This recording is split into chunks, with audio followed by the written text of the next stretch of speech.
Hello, everyone. Welcome. Thank you for joining this week. I have a really special guest, the name of Mark Tully. He goes by the Instagram handle Hall of Fame basketball players. That's spelled out HOF Players on Instagram. And he also has a website, www.hofbbplayers.com. We'll get more into the website and your collection here in a minute. But first of all, thank you so much for joining us today. Oh, you're welcome. It's a pleasure to be here. Yeah. So first of all, can you just give us a little bit of your background and what kind of got you started into collecting and why you collect that you collect? Yeah, I think when I was a kid, I collected almost exclusively baseball cards. I grew up in Cincinnati, so I was a big Cincinnati Reds fan back in the days of the Big Red Machine, Pete Rose, Joe Morgan, Johnny Bench, all those guys. And then I moved to California when I was about 10. Still pretty much did baseball cards up through maybe junior high, maybe even a little bit longer. And then I really got out of the hobby, and it wasn't until I think somewhere around 2015 where I spotted a card online. I was just surfing eBay, and I had never really done that before, looking at different cards.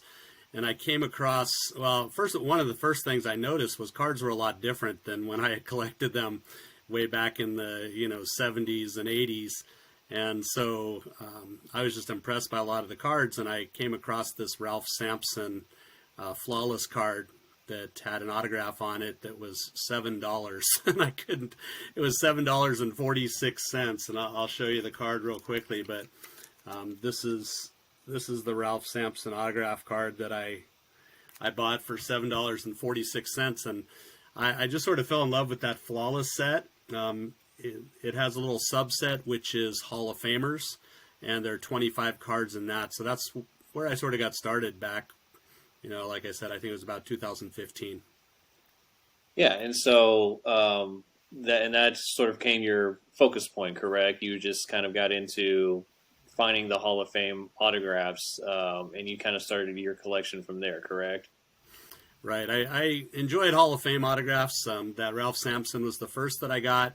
And I noticed that, especially some of the Hall of Famers that aren't as popular, you can get those for, still today, even some players are not that expensive to get cards of. And so I also like the idea that these guys already had proven track records. And, I'm not one of those chasing the rookies and wanting to spend a whole lot of money on a lot of different rookies where, some of them are going to definitely turn out to be some of the all-time greats, but it's hard to tell sometimes who those are going to be. Right. No, and so so you focused on Hall of Fame autographs, on-card autographs. So, could you remind us how many people are we talking about that is in the Basketball Hall of Fame? People that you're searching for? Yeah, so in the Basketball Hall of Fame, they have really three categories. They have players, they have contributors, and I'm missing the other one. I guess it's coaches, maybe. And so I only focus on the players. And I think on my website, there are a little over 200 players that have gone into the Hall of Fame since the inception of the Hall of Fame. And so that narrowed me down quite a bit. I mean, I'm not getting all the coach cards. I'm not getting all the contributor cards. And, some of the ones from the early days, there are guys that go back to the early, 20s and 30s, 1920s, 1930s, a couple of those guys that are in there. And so some of those are very difficult to find. But, they're about 200. Mm-hmm. And what would you say your collection is at right now amongst those 200? I have a list, and I think that I probably am missing about maybe 15 to 20. Every year they add in players from, early African-American players, and those players don't tend to have anything available. Like they played in the early 1900s, and there weren't cards, and I'm not sure that people were asking them for autographs, and if they were, I'm not sure that those autographs have made it. And so it seems like every year when they add in a new Hall of Fame class, I end up with maybe another 2 or 3 cards that are very, very difficult to find. But I do try to, part of the fun of the Hall of Fame is I know I'm going to add maybe 5 to 10 cards each year to my collection when those new guys get inducted. Yeah, I was going to ask. I mean, do you have sort of an end game in mind with this type of a collection? Because, like you said, they are going to continue to put in new people in the Hall of Fame every year from now until Kingdom Come. So when you're trying to do a Hall of Fame collection, what is sort of your end game that you're kind of thinking of? Well, my main goal is to just have an on-card autograph of each Hall of Fame player. Mm-hmm. And as I mentioned, some of them, some of the old-time guys, maybe the best I can find is an index card. Every once in a while, I'm able to find cut signature cards of some of the old-time players. But I enjoy the history. I like reading some of the books, and really I try to add those new players that come up each year, and I still search and try to find some of the old ones, and every once in a while I'm able to unearth one of the, really rare ones that has eluded me for a while. So what are some of your favorites? Some of the really rare ones, or some of the ones that you have in your collection that you're most proud of, essentially? I'll show you a couple real quickly that I pulled out. One of them, I don't know if you're familiar with 1952 Wheaties cards that used to be on the back of the cereal boxes. And so two guys that are in the Hall of Fame that used to be on that. One is Bob Davies. And so let's see if I hold this one up. It's a little hard to see, but that's an autograph card of Bob Davies that is very difficult to find. I've only seen a couple of other Bob Davies on card. And then another guy that was on one of the Lakers dynasties long ago, Jim Pollard. Mm-hmm. And I found both of those raw on eBay. I think for the Davies card, I paid like $26. And so when you find an old card like that, that's one of the guys that, I don't think at that point I'd never seen a Davies card that was autographed. Since then, I've seen a couple, but there just aren't a whole lot out there. And sort of the fun thing about Hall of Fame is, if it was a rookie card of one of this year's hyped rookies, you might be paying thousands of dollars for some autographed card. And, with Hall of Fame, sometimes you can find a treasure for, like I said, I found that one for like $26. One of the other ones that I found recently that is pretty tough is Carl Braun. And so this is actually a reprint of the old Bowman card. I think it's an official reprint, but he signed that. And he's very tough. He only had one autograph that was on card, and that was a dual autograph that he had with Bobby Wanzer. The only other Carl Braun I had ever found, but this one's sort of funny. It was a 1961, and it had a Carl Braun, cut signature that somebody had glued to the card, it looks like. And I bought that already, certified by PSA. So that was sort of a fun one to find also. But those are a couple. One last one I'll show you that's sort of rare is this card. It's a star card of George Yardley. And George Yardley is another Hall of Famer that pretty difficult to find on card. And I think I found that one for somewhere around $45 or something on eBay. Yeah, well, yeah. So yeah, I've been trying to find 61 Fleer autographs lately, and so I'm definitely very familiar with how difficult it is to find Carl Braun autographs at all. Period. Like you can't really find his 57 Tops or 61 Fleers autographed by him. There's there's one known in existence of 61 Fleer that actually very recently went on auction, and I actually know the person who wound up buying it. He's the guy that's been doing 61 Fleer for a lot longer than I have, and he jumped on that one because it's the first one that's ever known to exist so far, at least that's been authenticated by anyone. And I honestly don't even really know the real reason why it's difficult finding Carl Braun, but it just is. And like you said, there are a lot of players from that era. It just kind of depends on maybe when they kind of started people started getting into getting autographs from some of those old vintage players. But there are quite a few of them that still, there just aren't very many of their autographs that are around, Gus Johnson, Walt Bellamy. There's a lot of names from that era that are just so difficult to find. Yeah, I've actually bought two Gus Johnsons that I sent into PSA, and both of them came back as not, they couldn't authenticate them. They won't ever tell you they're not authentic, but they will say, we can't authenticate this card. And I'm like, darn, I don't have still a Gus Johnson. I think I have him on a cut signature card, but I don't actually still have a card of him. And I think I was watching one of your previous interviews, maybe the one from last week, and your guest at that point said, which I didn't realize, that Carl Braun was the only player in the 3 early basketball sets that was in all 3 of those sets. Hmm. So Yeah, that was and he's just so hard to find. And yeah, there are quite a few others. We also talked about Guy Rogers and like how difficult it is to find Guy Rogers. And yeah, I mean, it just kind of depends. And so, what is sort of your trick to trying to find those really old, really rare ones? Because if they've lived past the year 2000, they're most likely in either a modern product, Upper Deck or Panini, or someone has gone to a lot of these old school players and have started putting a lot of them into a lot of their products in their during this current time period. But if they passed away, or if they just didn't really sign very much, prior to that, it's so difficult to find them sometimes. But what have you done in order to try and search some of these really rare ones out? Yeah, I'm not. I'm almost 100% on eBay, so I have eBay searches. I think I have 100 and something eBay saved searches, and so like the Carl Braun, if anything pops up with a Carl Braun signature, I'm going to get an email on that right away. Mm-hmm. I know different people go to different auction platforms and that kind of thing, and I probably should expand into that and understand how to do some of those other platforms better, but.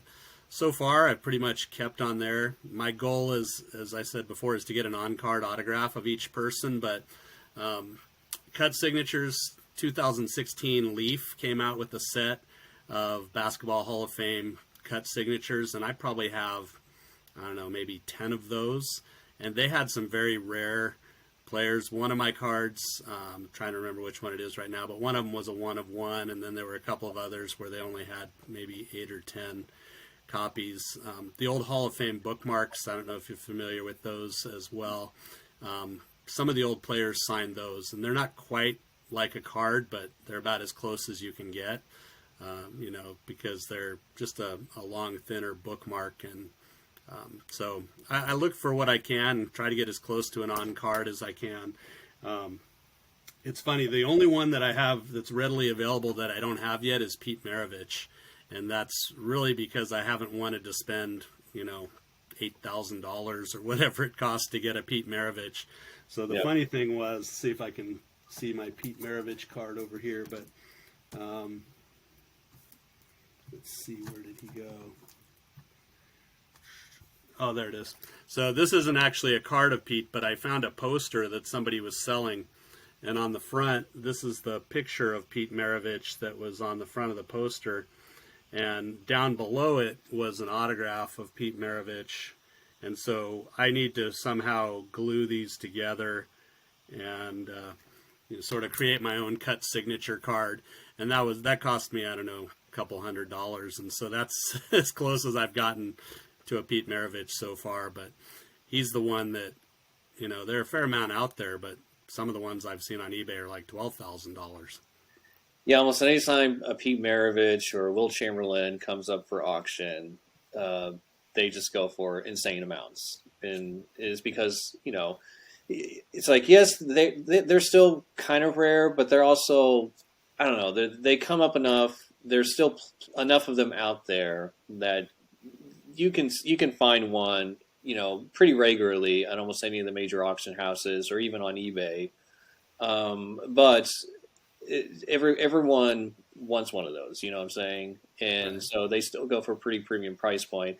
Not everyone still wants, a Jack Twyman autograph or a Paul Arizin, and even though some of those guys and some of those other guys we mentioned are much rarer, and some of them can go for a pretty decent amount depending on what it is and who it is.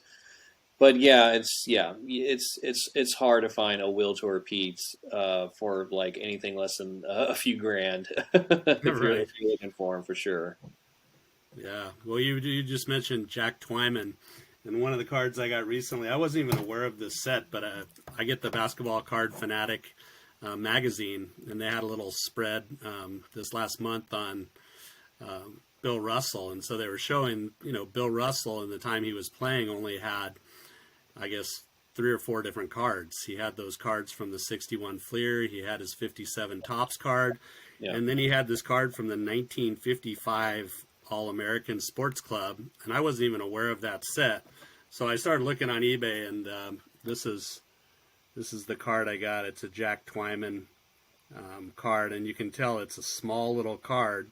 And Jack Twyman's story is so interesting, but I just thought, well, I wanted to have one of those because it's just one of the old sets that, part of the fun of collecting is you're always learning new things.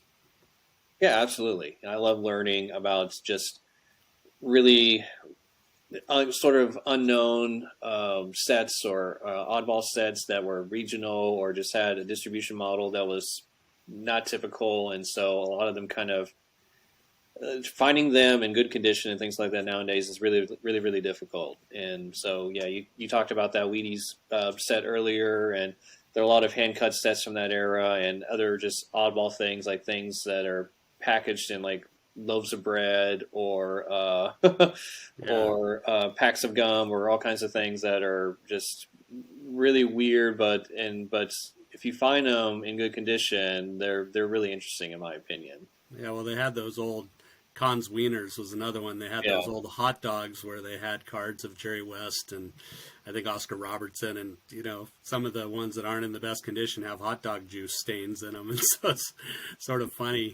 Some of those cards, they're very valuable now and probably hard to find, but yeah, it's interesting some of the places you could get cards. Yeah.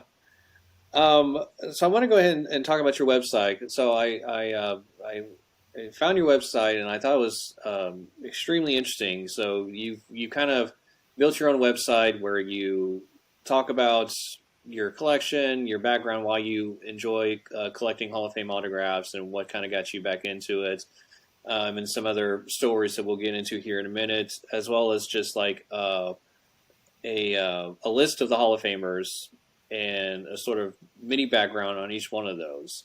As a matter of fact, I want to see if I can just go ahead and share the page here and see. All right. Are you still seeing this? Are you still seeing? Yeah, I see us on the bottom, and then I can see the website. Okay, just want to make sure. So yeah, talk to me about this and what made you create this website, and just talk about this passion project, I guess, for you. Correct? Yeah, I have a few blog posts that talk about my collection, and that you can see the story there where my son and I met Kobe Bryant. But really, if you go to the page a little higher, you'll see a list in the menu up there, an alphabetical player list or by induction year. And if you want to click on either one of those, I've got all the players, and I'm a little behind. The last couple of inductions, I haven't written the reports yet, but I basically almost feel like I wrote a book report for each Hall of Famer. And what I would do is I didn't have photos that I could use legally of these different players, so I decided, well, I'm going to use my cards. And I don't talk about the cards much on the actual profiles of the players. Mostly what I do is I'll put the card up at the top. I'll put sort of the vital information, when the player was born, when they went to the Hall of Fame, those kind of things, what the name of the card is. And then I write a little paragraph or so, and then I finish up with, some of their highlights from their career, some of the important things that they did, sort of in a bullet point format. And then at the end of each profile, I try to link to about 3 to 5 YouTube videos, so that somebody that's coming and looking at a player can look down. You see the awards and honors after the paragraph, and then the points of interest. And so I just try to bullet point that, because I don't want to take hours creating each one, and then you can see the videos there. So I tried to do that for each player. And like I said, I'm a couple of Hall of Fame inductions behind at this point, because I just got behind with work and those kind of things. So I probably have 10 or 15 to catch up. But it's been a great project. I've learned so much. Typically what I do is I open up a bunch of tabs and I go to a bunch of sources that I have, and I just continue to read about the player until I have enough information to be able to slowly piece together just a profile of that player. Yeah, no, I mean, I think that's really cool. I mean, because I know the amount of time it still probably took for you to still create these out and upload the images and find all those links and everything. So that's still something that that takes time, and I just you just have to have a love for it and a passion for it to do that. Yeah, each one probably takes me, somewhere between an hour and 2 hours to get a profile, researched and get it written and put up there. So, yeah, there's probably hundreds, if not 1,000 hours put into that project. But, it's just something, like you said, it's something fun, something I've enjoyed doing. Hmm. And also it's also just cool because there aren't still too many places out there where you can see like a complete list of all the Basketball Hall of Famers and a bio of them, and for most of them you have an image of an autograph card, and for many of those there may be images of cards and autographs that people don't even know exist out there. You know what I'm saying? Right. Yeah. So it has been fun, talking with other collectors at times. I can, let them know about my website and say, if you want to go see some of my cards, I've picked out, some of the Hall of Famers. I might have 3 or 4 cards, and some of them I actually even have better ones now than when I put them up on the website. So some of them I'll need to update a little bit, but I just try to pick one of usually the best card that I have and feature it up at the top. Yeah. And on that website, it talks about the your Kobe Bryant's experience. Do you mind sharing that for everyone real quick? Yeah, so it was really sort of a fun story. My daughter was in 8th grade, and her school was playing Gigi Bryant's school in basketball. Gigi at the time was in 7th grade, so they weren't going to go up against each other in the game. But I knew that there was a chance that we would see Kobe Bryant at the gym. It was at his daughter's school. And so my son and I said, well, let's find a Kobe Bryant card. Let's grab a Sharpie and we'll head out, and we'll see if we see him. Maybe we'll get a chance to talk with him and get him to sign a card. So we walked into the gym, and the 7th grade game was going on. And so we looked up in the stands, and sure enough, Kobe was sitting there, and there was nobody around him. It was just a big empty space all around him. And I think people know, don't bother somebody when they're trying to watch their child play a game. And so I told my son Josh, I said, well, let's wait till the end of the game, and then when he comes down, we'll see if he, will spend a moment with us. And so he walked down, and he was talking to one other person, and I walked over and said, would you mind signing a card for the 2 of us? And he said, well, I have to go say goodbye to my family. I assumed they were in a different car and they were getting ready to drive home. And then I'll come back and I'll sign for you. And so he came back and he talked to us for a couple of minutes, and we told him we were planning on going to the Hall of Fame induction in Springfield, where he was going to be inducted in 2020. And he sort of laughed about that and kidded us about, trying to write the shortest speech that he could. And I would have been very interested to hear Kobe's speech, but, unfortunately he had that tragic accident. But Kobe was, he was just very kind to us, and, took the time to come back over and just spend a couple minutes with us. And it was a great moment for us as collectors, and just to meet one of the great players to ever play the game. Yeah, no, that's incredible. I mean, and it's incredible to hear stories like that still, in my opinion. Just like you said, it was real nice of him to take the time to come back to you guys, like he said he was going to, and to go ahead and sign those cards for you guys that I'm sure you guys have kept, and those are the things that like you never like you keep forever, or you keep for as long as you possibly can, because you have that personal connection and that story with the actual player. Right. Here's the actual card that I had signed. It was an Upper Deck glass, so he had a nice big signature there for us, and I sent it in to PSA and got it authenticated. My son's scared to send his in because he thinks it'll get lost in the mail or something. Yeah, so it was a fun experience, and those experiences with players. I don't know if you ever like to do autographs or on-card autographs, but those kind of just brief experiences just sort of make you feel like you're more a part of the whole hobby and of basketball and the history of it all. Yeah, absolutely. And I mean, I do wish I could have maybe done some more of that, especially when I was younger. I did that to a small degree with a few of the local players that I really enjoyed watching when I was a kid. But yeah, it's just there's just something about that, and one of the reasons why I've gotten into collecting, like 61 signed copies of 61 Fleer and other vintage cards. Just even though I didn't personally go get those autographs from those players, still just something about the idea of those players still holding those cards, taking the time to sign those, and just having that personal connection with those players in the history. And now that you guys have a personal connection with Kobe Bryant, and you have a story that you can tell for forever, and I'm sure your son will tell his kids and his grandkids, that Right. story. I'm sure they'll get sick of hearing it, but still, it's just, those are the things that I always love to hear about, and just the reason why I just love the hobby and love collecting.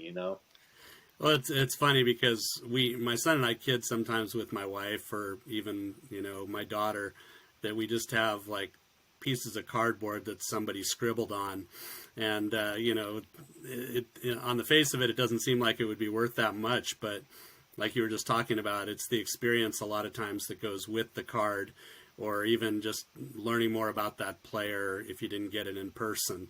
That makes it all just somehow adds a lot of value to the fact that you got a piece of cardboard with a picture on it. And it's always been sort of interesting to me, why is it that I actually really enjoy getting these autographs? But I think, that's a big part of it is the experience that you attach to the card.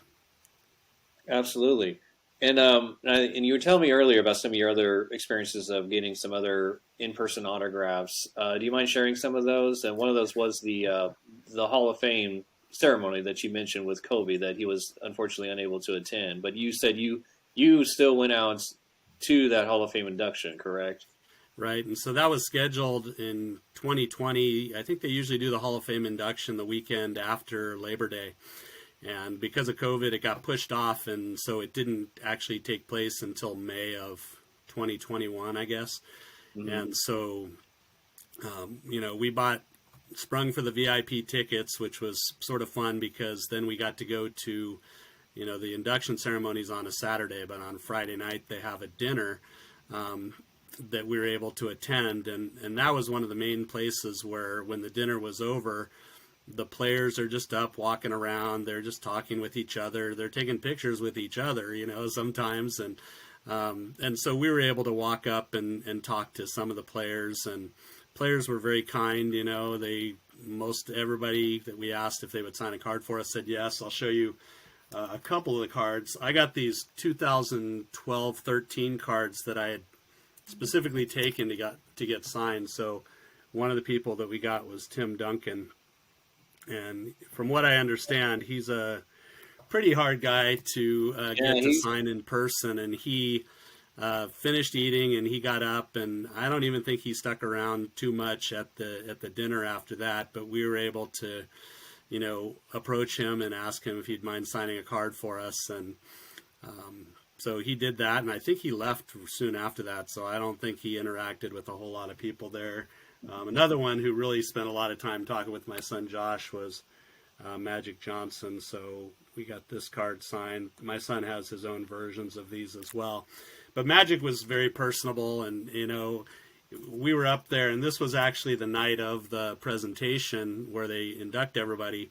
And the people had come over the loudspeaker, everybody please take your seats now. And we sort of were waiting to get Magic to sign our cards for us. And there was a lady talking to Magic, and we felt like, oh no, she's never going to stop talking. We're never going to get up there.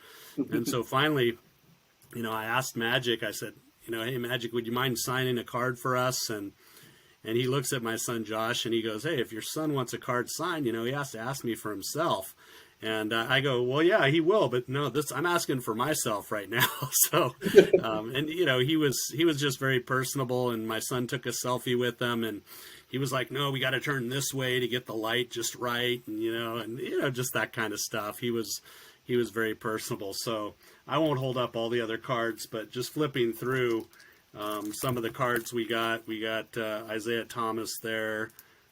Tony Parker, Pau Gasol, Gary Payton, Bill Walton, Manu Ginobili, Tamika Catchings, who was very nice, David Robinson.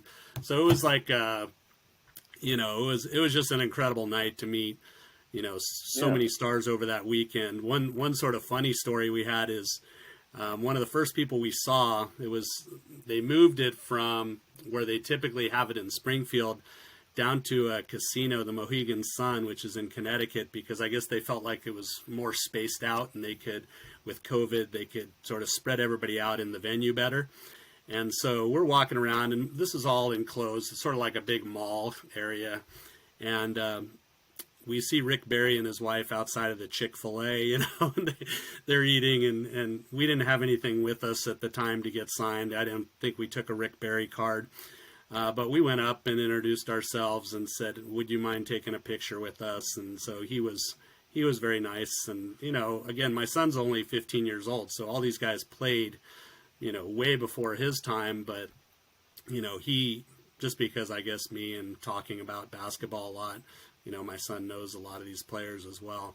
The other thing that I'll just end with on the Hall of Fame, which was really neat, is because the 2020 induction took place so late, on the Sunday following that, they actually introduced the 2021 class, and that was back at the Hall of Fame in Springfield.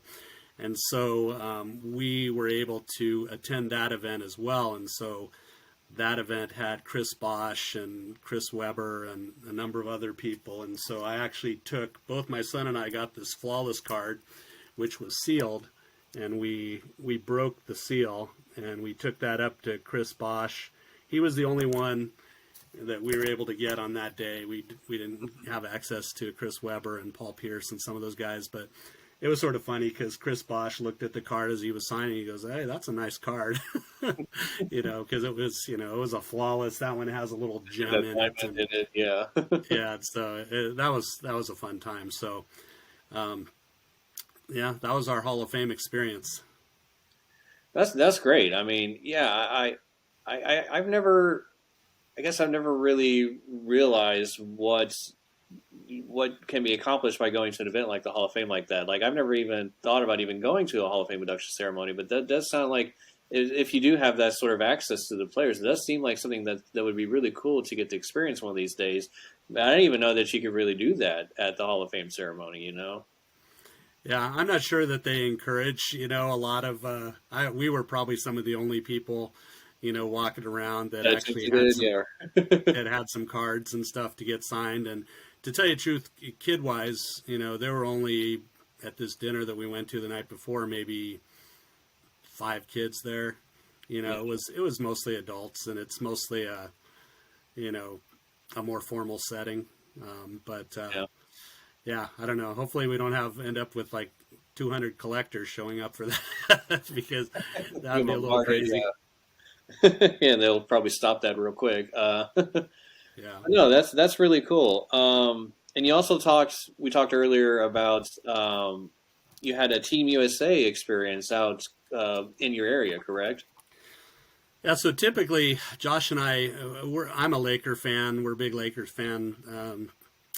Just because Southern California, and so I would try to take Josh to a Lakers game, usually a preseason game up in Anaheim. They would typically play one preseason game up at the Honda Center, and it was the year I think that they went to China and had their China trip, and so for whatever reason, I think because of that maybe they canceled the Anaheim preseason game, and actually this year they don't have one in Anaheim again, so we're not going to get to go this year. But I did notice after they canceled that, it was coming up on, Team USA was doing a tour and playing in a couple different venues, and they were end up playing in Anaheim against the Spanish team, which had, I think Mark Gasol and, a couple of the Spanish players that play in the NBA. And so we went early for that, as we always do, get there right when the doors open. And we had pretty good seats, but we were able to sort of work our way over to the tunnel where the players go in and out. And, we were very fortunate that day. I think out of the 14 players on the team, about 12 of them stopped and signed for us. I think partly because, they weren't playing just for their team at that time. They were playing for the USA, and, it was a scrimmage. It was an exhibition game. So it wasn't like, they had to be super, you know, locked in or whatever. So one of the favorite ones I got was this one of Jason Tatum. And again, we picked this different kind of card. It's a Panini status card, just because it's really got a light background.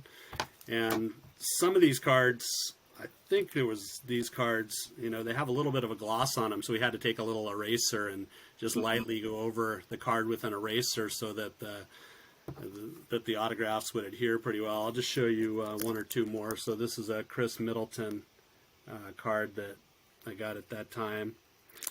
And then last one I'll show you real quickly. This is a different style, but this is De'Aaron Fox. So it was funny because when we got the tickets, and then, there were all the top level guys like James Harden and some of those guys, and they sort of dropped out one at a time, and it ended up a bunch of Celtics guys. You ended up, I think Jaylen Brown was there, Marcus Smart was there, and so a number of guys. But they were really, really nice. And again, when you go, you hope you get maybe one or two players to stop, and we ended up having, I think, 12. Yeah, and I've heard about the eraser trick, and also is it baby powder as well. If you've got a modern high glossy card and you want to get it signed in person, that's usually the best thing to do, right? Rub it down the night before or something like that. Yeah, I've experimented a little bit with the baby powder, but we've always just taken one of those big pink erasers and just sort of go over it real quickly, and it's always worked pretty well. The only thing is, if you erase a whole bunch of cards and then you decide you want to sell one of those cards later, I don't think you can really, at least I wouldn't sell it again in that same condition, because I erased the gloss off the front of the card, so it makes the card great for signing, but not so much if you still want to sell it at a later time. Mm-hmm. Yeah, and so is there anything else that you wanted to mention when it comes to things that you've been able to collect over the years, or things that you just have a personal interest in? I'll just share with you one or two things. So the thing that I've been collecting recently, these came out, the 75th anniversary cards from Panini. I never know how to say this, Noir, Noir. Yeah. Yeah, so that one always gets me. But there's 10 cards that came out with this beautiful diamond logo in the background. So this is my Bill Russell card, and there are 10 of them in that sort of little subset, and I've collected 8 of them so far. So I have still the Magic Johnson and the Larry Bird are the 2 that I don't have. And Bill Russell passing away recently, I really enjoyed looking at my Bill Russells. This is one of the Hall of Fame cards from the Panini Hall of Fame set from 2009-10, I guess. Yeah, and that's numbered out of 99.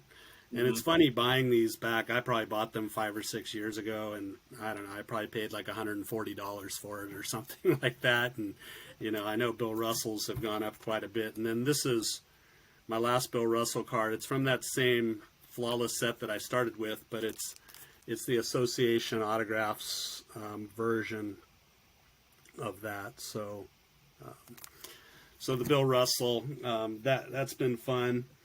I'll show you one other thing, because Steph Curry is my favorite player, in a large part because I went to Davidson College, and that's where Steph Curry went. So I don't know if you saw, but he recently graduated this summer from Davidson College. They held a one-person graduation and filled up the entire gym complex for his graduation. And also because at Davidson, if you didn't graduate, they won't retire your number and, put your number up in the rafters, which is interesting because, so many of the best basketball players these days only go to college for a year and then they leave. But so Steph went, I think it was 13 years after he graduated, he had his graduation. So one of the first cards I ever spent what I considered was a lot of money on was this Steph Curry Now and Then card. And it shows him in his Davidson uniform as well as in his Golden State Warriors uniform. and it's numbered out of 20. And I remember I bought that, I think, for $220, and I thought, oh my gosh, I'm getting a little crazy here buying this card for that much money. But obviously a lot of cards have gone up since I bought that a long time ago. This is an impeccable Steph that I got. And then the last one I'll show you is they had I think the Sports Illustrated King had a private signing for Steph. So I sent in a card, and my son sent in a card. And it's that similar style to what we got signed at the Hall of Fame. So that was an in-person, or that was through a card show, Steph Curry. But I followed him ever since Davidson and his run where he got within a basket of taking them to the Final Four. So he's always been my favorite player to watch. Oh yeah, I'm from Oklahoma, and I went to school at OU, and I still remember that game of OU versus Davidson, Blake Griffin versus Steph Curry. It was such an incredible game, and still one of my favorites college basketball game experiences that I remember having. Yeah, I mean, and I really like to see a collection like yours where you've assembled a great amount of really amazing players and players' autographs, and you're not like, it seems like for the most part your collection isn't like breaking the bank for you. You know what I'm saying? You've assembled quite a bit, and you're not going out there spending thousands of dollars, per card in order to do it. And there's a lot of ways you've been able to do it as we've gone over, but I think it's a good teaching point for a lot of people who are wanting to maybe collect some high profile names or some really rare stuff and things of that nature. And you just kind of have to know, have to hustle. You have to work at it and just kind of know what to kind of look for, because like you said, there are a lot of sets and a lot of things out there that are really undervalued when you're thinking about the types of autographs or the types of players that you're collecting and getting from these sets. Oh yeah, I mean those Panini Noir cards that I showed you, those are a little bit on the pricier side, so I've allowed myself to splurge a little bit on those. But for the most part, I think you're exactly right. I mean, a lot of the cards that I buy are, $50 cards, $60 cards. Every once in a while, I get some that are a couple $100, but I'm not typically buying any cards that are like, multiple $1,000 cards. I don't do that. And so it's funny flipping through Instagram sometimes, because, you'll see these people that, I don't know what their card collection's worth, but it's probably worth more than my house, and so it's like you look through and you're like, okay, you got 42 patches of Kobe Bryant autographed cards, and I think that's great. I mean, if they have the income and the money and want to collect those, I think that's great. But like you said, you can collect and have a lot of fun with pretty much any amount of money that you want to put toward your collection. And for the most part, I don't really want to get those super high-end cards. I just want to try to fill out the Hall of Fame quest that I'm going on. And, time to time you run across those Hall of Fame cards that are like $30. And you're like, I've been looking for this card for years. And, you sort of find the needle in the haystack. And that's part of the fun of collecting, I think, is the search. Oh, yeah, absolutely. And and I am really interested in some of the NBA 75th anniversary autograph sets that Panini has come out with this year. Noir and Impeccable in particular are the two of the sets from those brands that just really cool design, and just really great that they got, obviously they don't have all the 75 players, but they have probably around 20 or so, or, of guys that still, you don't find a lot of their on-card autographs on a lot of sets here lately. But yeah, some of them, like the Noir set, is a little pricey, and that's because of the brand. And I think there's still a lot of enthusiasm about some of those sets. But I think if you're patient and give it time, I think a lot of those really cool sets will even go down probably from what they are right now. And I think they're really cool. And there are some of the more recent sets that I've seen that I actually might be interested in trying to collect one of these days. Yeah. I'll show you one baseball. I'm mostly a basketball guy, but my son and I went to a baseball game, and I got this 5x7 card, the 1952 style Mike Trout Nice. signed at Anaheim Stadium, I don't know, a few weeks ago. So my son's a baseball player. He plays baseball in high school, and so I'd say he's sort of split in his collecting between baseball and basketball. I'm about 95% basketball, but every once in a while it's fun to get a Mike Trout, or I bought a Shohei card. I had to have one of those because he's fun to watch too. But Yeah, you guys on Southern California, I get it. Yeah, I'm sure. yeah.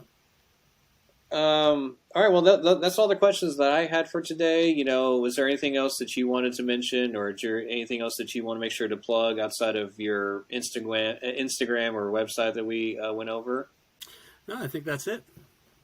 All right.